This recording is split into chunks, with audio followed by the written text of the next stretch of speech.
Servus Leid, ich bin's, euch Läusel. Und der Papa. Wir wünschen euch ein gutes neues Jahr. Von mir auch.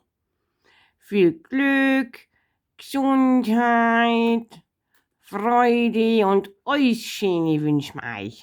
Gell, Papa? Ja, schon. Ja. Was isst denn du da? Eine Brezel. Brezen isst. Na, da Gib steht mir auch mal Brezel. eine. Da steht Brezel. Ja, das haben ja auch Preisen geschrieben. Gib mir auch mal Da eine. nimm. Und eine Salzstange mag ich auch. Und eine Salzstange kriegst du auch.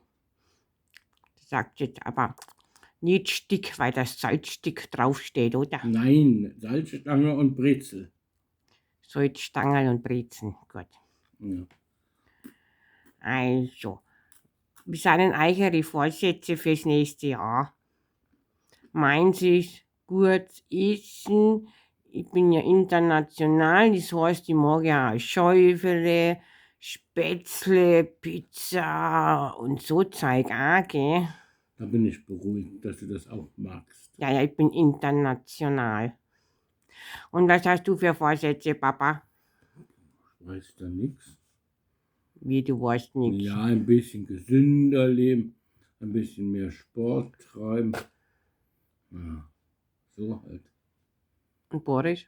Ja, wenn es sein muss. Ja, aber wir haben doch gesagt, wir müssen Boris lernen. Ja, dann lernen wir das nächste Jahr Bayerisch. Ja gut, das Borisch. ist dein Vorsatz fürs nächste Jahr, dass du ein echter Bayer wärst. Gut, das ist mein Vorsatz fürs nächste Jahr, dass ich ein echter Bayer werde. Ja, endlich was Vernünftiges. Und was ist ja ein Vorsatz?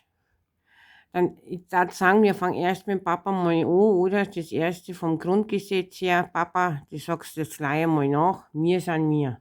Mir san mir. Das ist das Allerwichtigste für uns Bayern. Wir sind wir. Mir san mir.